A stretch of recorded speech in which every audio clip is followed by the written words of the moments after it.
Today, I'm gonna be telling you what are the best cars to make you look rich, even if you're broke. Now, a lot of people are driving around some cars that you may think are super expensive, but you're gonna be shocked that they cost less than the price of a used Honda Civic. So with that, let's get into my list of the top cars that make you look rich. But I'm gonna preface this by saying a lot of these cars are absolutely terrible for many different reasons. We'll cover those individually as we go through, and we'll kind of give you a summary at the end of what I think I would buy on this list and what I wouldn't buy on this list. But the whole purpose of this video is just to show you that you can actually look rich without being rich. So first on the list is an early Audi R8 with the 4.2 liter V8 engine. Now you can see here, these cars are publicly available. This is not wholesale or any like rebuild. These are just public available cars in the $50,000 range. Now that's a cool car for 50 grand. These things new are over 200,000. This is one car where there's a lot more upside than downside with some of the later examples we're gonna cover. But the Audi R8 is a great car, very reliable. It's not gonna depreciate further. I think this car actually is getting better with age, where some of these other cars are actually getting worse with age.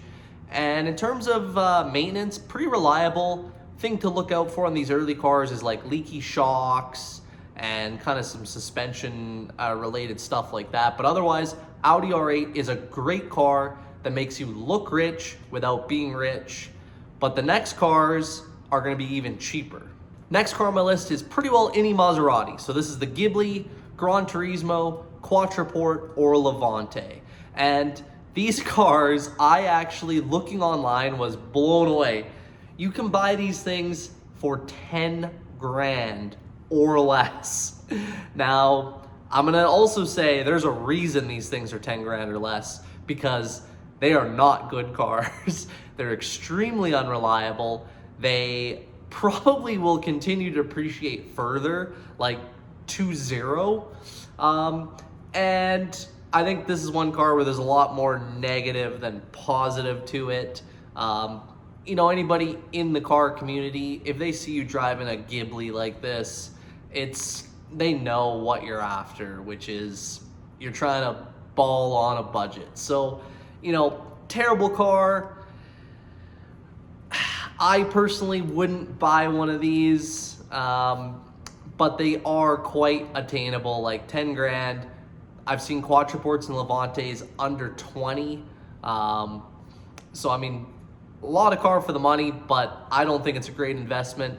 The Gran Turismos, I will say the later ones, if you get a 17 and up with a newer transmission, pretty good car. A lot better than the early ones. It will still be subject to the same depreciation, but it's a little bit of a better car. Interior fit and finish is better. Mechanically, it's a little bit more reliable. It drives a lot better. And these cars are like 40 grand. So even for something like that at 40 grand, it's an okay car. I personally wouldn't buy one. I'd stick with something like an R8. Next on my list, early Bentleys. Now this is one where these cars are like 300,000 and up new, but you can buy an early Bentley GT, Flying Spur, something like that, 04 to 06 for about 20 grand. Now 20 grand, it's gonna be kind of ratty. It's gonna be higher miles. You know, the interior's not gonna be super nice, but even like a lower mileage, nicer example, like sub 30 grand. And this is one where if you can find one with some good maintenance records and, you know, it's had lots of stuff fixed, I actually wouldn't mind one of these cars in that $25,000 to $30,000 range. I think it's a pretty good bet that like it's not gonna go to zero. It's pretty well fully depreciated. You'll probably always be able to sell that car for exactly what you paid. And I feel like it has quite a bit more class and pizzazz and desirability than something like previously mentioned the Maserati Ghibli. So early Bentley GT, Flying Spur, 04, 05, 06, 25 for a nice one, sub 20 for a ratty one. Great car if you want to look rich for not a lot of money. Next up on my list is an early Aston Martin Vantage or DB9. And same thing, I found some really kind of ratty ones for around 20, which if you just want to buy something cheap, there you go. But I found some nicer, a little bit lower mileage cars in that higher 20 range, $30,000, even some unique color ones. Now that car, I personally am not a big fan of Aston Martin, so I'm gonna talk a little bit negatively about it. It's gonna be a maintenance nightmare. You're gonna have a big maintenance bill on that. Depreciation, might depreciate a little bit further, but if you keep it nice, you'll probably never lose anything on it. This is a prime one where like an 06 Vantage looks pretty well the same up to like 2019. So a lot of people who aren't into cars aren't gonna know you're driving something 20 years old at this point. So it is a really good option and people do like them. Don't get me wrong, I personally just don't like them. The one thing I will say is ideally if you can find one with a manual transmission in that price range, you'll be better off on depreciation, saleability, and reliability. So early Aston Martin Vantage, good car, I'm not a fan, but a great car to make you look rich when you're not. We're gonna switch things up and go into SUVs, and now we're gonna talk about Range Rovers. Now Range Rovers, you can find for free. No, I'm not kidding, you can find them for free, but they literally depreciate to zero. They are a mechanical mess, and you will find them in the graveyard and the junkyard till the end of time. But you can find a newer one. This one shocked me, 2017 and up for 20 grand. They're high miles, they're gonna be unreliable, but that is a lot of car for 20 grand. Personally, I would look for a full size versus a sport. It looks a little bit nicer, the interior's got a little bit more room, probably more saleable, but Range Rover for under 20 grand, if you just want kind of like, I'm gonna say even just a beater SUV to drive around in like winter or bad climate, I'm not gonna say it's a good car, but it's a good option for achieving what we're trying to achieve here, which is driving something that looks a lot more expensive than it is. Now this next one I'm actually a fan of, and that's gonna be a Mercedes-Benz, probably S-Class. Now you want to get a 2014 and up, which is the body style change when they really revamped the interior and the exterior styling. And these are pretty bulletproof cars. Like the engines, transmissions, from what I've read and experienced through our experience in the automotive industry, pretty solid, pretty bulletproof.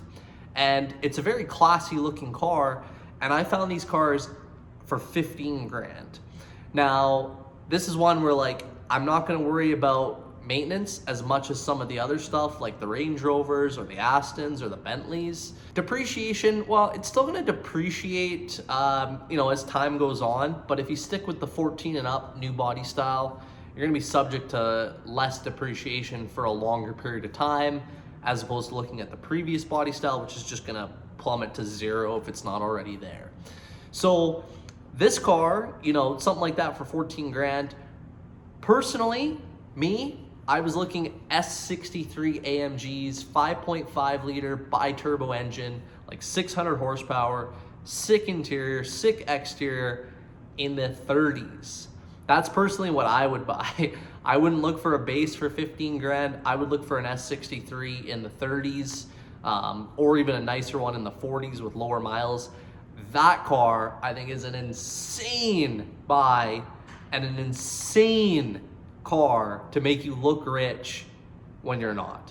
You can even look for a coupe. If you found a coupe in the 40s, S63 coupe, that car there is money. I had a white 2016 S63 back in 2020, and I actually loved that car. Massaging seats, LED interior, that car is incredible. So 2014 and up, Mercedes S-Class.